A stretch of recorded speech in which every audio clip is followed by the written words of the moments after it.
जम्मू कश्मीर से धारा 300 अनुच्छेद 370 हटाए जाने की आज पहली बरसी है। श्रीनगर समेत पूरी कश्मीर घाटी में सुरक्षा के कड़े इंतजाम किए गए हैं। श्रीनगर में कर्फ्यू लगा है। सुरक्षा के कड़े इंतजामों के बीच कानून तोड़ने वालों के खिलाफ कड़ी कार्रवाई का आदेश दिया गया है। श्रीनगर के हर पुलिस थाने के इलाके में एक मजिस्ट्रेट की तैनाती की गई है। अलगाववादी संगठनों ने ब्लैक डे मनाने की धमकी दी है। आतंकी हमले का अलर्ट भी जारी किया गया है। आपको बता दें कि 5 अगस्त 2019 को मोदी सरकार ने जम्मू कश्मीर को मिले विशेषाधिकार को खत्म कर दिया था। जम्मू कश्मीर को 2 केंद्र शासित प्रदेशों जम्मू कश्मीर और लद्दाख में बांटा गया था।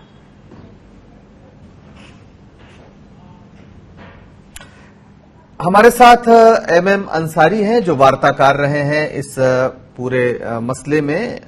उनसे हम बात करते हैं। अंसारी साहब, आप ये बताएं, आज हो गया है साल भर, 1 साल हो रहा है अनुच्छेद 370 की लगभग सभी जो उसकी धाराएं थी उनको निरस्त करने का। वैसे तकनीकी रूप से अनुच्छेद 370 मौजूद है और उसी के जरिए ही ये सब किया गया है। क्या खोया क्या पाया, आप कैसे देखते हैं?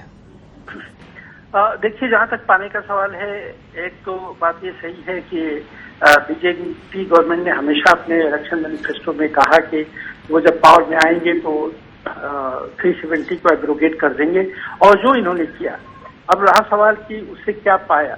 तो पाने के लिए तो सरकार ने कहा कि वहां पे पीस होगी, वहां पे शांति होगी और वहां पे विकास होगा। तो आप देख ही रहे हैं कि विकास तो पूरी दुनिया में ठहर गया है, इसलिए कि कोरोना की वजह से। और दूसरी ये कि कश्मीर की बात करें तो वो 5 महीने तक लॉकडाउन में था, फिर इसके बाद भी कोरोना थ्रेट की वजह से लॉकडाउन में आया। तो वहाँ पे स्ट्रिंजेंट लॉकडाउन है और रहा है। तो मैं समझता हूँ विकास के नाम पे तो वहाँ पे कुछ भी नहीं हुआ। वो खास करके अगर कुछ हो भी रहा है कहीं तो वो इंटरनेट फैसिलिटी से हो रहा है जो वहाँ पे डिसरप्ट की गई है। दूसरी बात ये कि वहाँ पे तमाम पॉलिटिकल प्रोसेस जो है इस वक्त रुका हुआ है।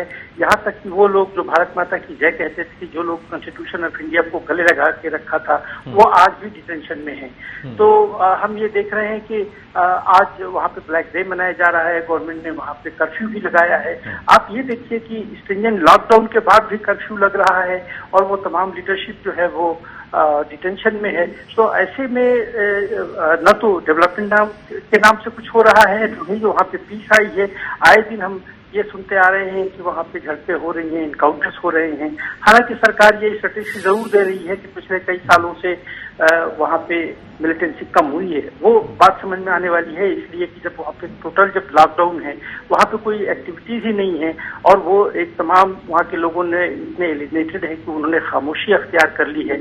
तो असल सिचुएशन तो तब होगी, सामने आएगी जब बहुत तमाम पॉलिटिकल लीडर्स जो है वो बाहर आए और लोगों में इंटरेक्शन हो। और इसके साथ साथ जो मीडिया रिपोर्ट्स जो है वो भी कलर्ड है। आपको मालूम है कि आपके जितने भी वहाँ पे कोलीग्स हैं जो मीडिया से जो रिलेटेड हैं, उनको भी हरास किया गया, उनके ऊपर यूएपीए लगा दिया गया, पीएसए लगा दिया गया। तो मैं समझता हूँ कि सरकार ने एक तो जरूर अपना वादा जरूर पूरा कर लिया कि उसको पूरी इंटीग्रेशन की जो बात की, लेकिन वो चूंकि जिस तरह से किया उससे तमाम कश्मीर जो है पूरा एलिनेट हो गया और वहाँ पे हालत जो है बद से बदतर हो गई।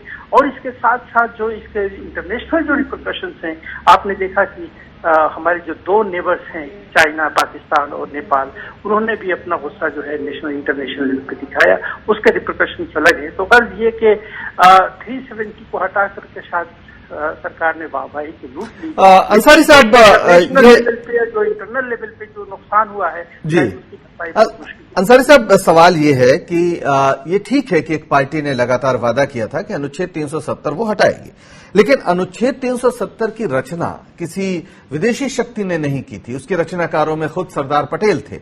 हमारे संविधान ने भारत के जो उस समय की आजादी के जो अगुवा लोग थे, उन्होंने एक वादा किया था, खास वादा किया था, जिसमें स्वायत्तता एक बड़ा प्रश्न था। और अनुच्छेद 370 दरअसल उसी का एक प्रतीक था और समय के साथ उसमें बहुत सी तब्दीलियां आई भी थी जो वहां की सरकारों को अपने साथ उनकी राय लेते हुए जाहिर है उसमें सवाल उठे थे, लेकिन कम से कम आप एक लोकतांत्रिक प्रक्रिया का पालन करते थे। इस बार वहां ना विधानसभा से कोई पारित कराया गया, उसको तकनीकी रूप से कह दिया गया कि वो राज्यपाल ही सब कुछ है, और इसके अलावा साल भर हो गए हैं और सुप्रीम कोर्ट को भी इस मसले पर सुनने की कोई उसके पास समय नहीं मिला। तो अल्टीमेटली दरअसल अनुच्छेद 370 हटा है या फिर भारत के संविधान की मूल आत्मा भी हटी है?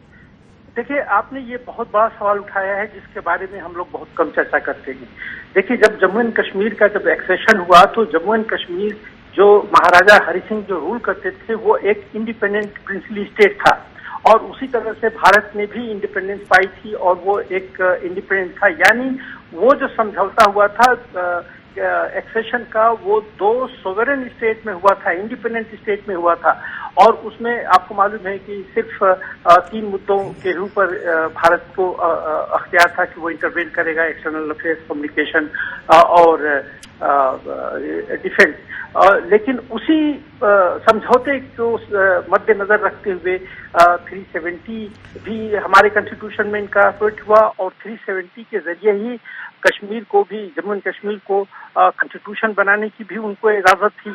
तो कहने का मतलब कि 2 कॉन्स्टिट्यूशन चल रहे थे, 2 अलग फ्लैग चल रहे थे। शुरू के 17 साल तक वहां पे जो भी चीफ मिनिस्टर होता था, जो आज के नाम देते हैं, वो प्राइम मिनिस्टर कहलाता था, प्राइम मिनिस्टर वो भी थे यहाँ। तो कहने का मतलब ये कि ये 2 सोवरेन स्टेट के बीच में समझौता था और उसके लिए 370 लगाया था, जो आज ब्रीच कर दिया गया। दूसरी बात, आपने बहुत अच्छी बात कही कि जो भी पहले चेंजेस आते थे वहां की असेंबली से अप्रूवल लिया जाता था, तब जाकर के वो लॉ बनता था। लेकिन अब इसमें क्या हुआ है कि ये यूनिलेटरल हुआ है, एक तरफा हुआ है और अनडेमोक्रेटिक प्रोसेस से हुआ है। बल्कि हमारी सेंट्रल पार्लियामेंट में भी कोई खास इस पर बहस नहीं हुई। वो अचानक रातों रात, उस वक्त आपको याद होगा कि सब लोग सोच रहे थे भाई कश्मीर में हो क्या रहा है, इतनी आर्मी क्यों भेजी जा रही है और तमाम शटडाउन क्यों होते जा रहे हैं। और आप ये अंदाजा लगाइए कि आज जो है तमाम जो है वो सेपरेटिस्ट लीडर हो, चाहे मेन स्ट्रीम लीडर हो, जो सेंट्रल मिनिस्टर रहे हैं, जो भारत माता की जय बोलते रहे हैं, जय श्री राम बोलते रहे, उनको भी आज डिटेंशन में रखा गया है। सिर्फ ये फारूक अब्दुल्ला और उमर अब्दुल्ला बाहर आए हैं थैंक्स टू सचिन पायलट, ये भी बात कही जा रही है। जी, जी, जी, आपने एक बहुत बड़ा इशारा कर दिया कि दामाद जी की जो पूरी बगावत है उसको आपने बता दिया कि उसके पीछे क्या है।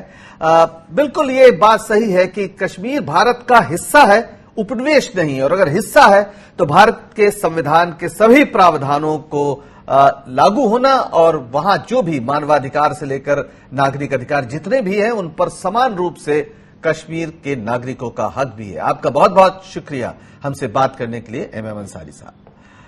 और हमारे साथ जुड़ गए अमरीश राय, जो राजनीतिक और सामाजिक विचारक हैं, उनसे बात करते हैं। अमरीश जी, ये जो पूरा मसला है कश्मीर का, जम्मू कश्मीर का, आज हम साल भर हो चुके हैं अनुच्छेद 370 हटने के साथ साथ, या उसकी जो मूल बात थी उसके हटने के साथ साथ जो वादा किया गया था विकास का, शांति का, समृद्धि का, वो साल भर बाद वादा किस रूप में आप देख रहे हैं? हमारे सामने तस्वीरें तो कर्फ्यू की हैं और सुरक्षा बलों की है।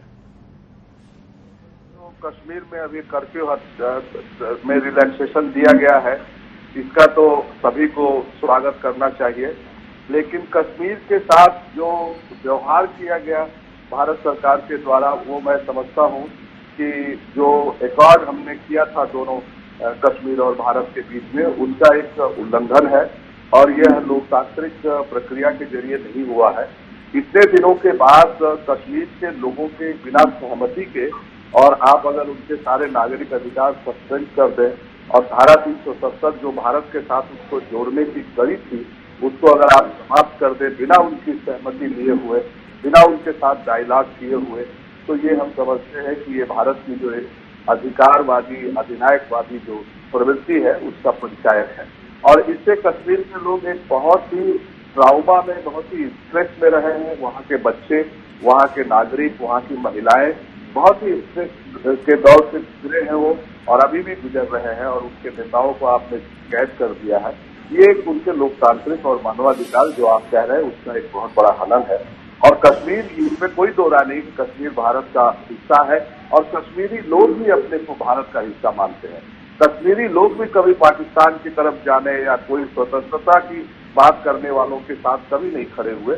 वो हमेशा भारत के एक सेकुलर डेमोक्रेटिक इगैलिटेरियन सोसाइटी के साथ ही अपने को जोड़ के देखना चाहते हैं, भारतीय संविधान के साथ ही वो अपने को संबंध रखना चाहते हैं। लेकिन कश्मीरियत जो है वो उसको जिनकी हिफाजत करना वो चाहते हैं। उसी के साथ साथ एक उनका जो इंडिपेंडेंस है जो उनको मिली है समझौते के तहत, और अगर समझौता नहीं हुआ होता तो कश्मीर भारत में नहीं शामिल हो पाया होता, लेकिन उस समझौते के तहत उन्होंने एक इंडिपेंडेंस हासिल किया था, उसको खत्म करने का किसी को भी अधिकार नहीं।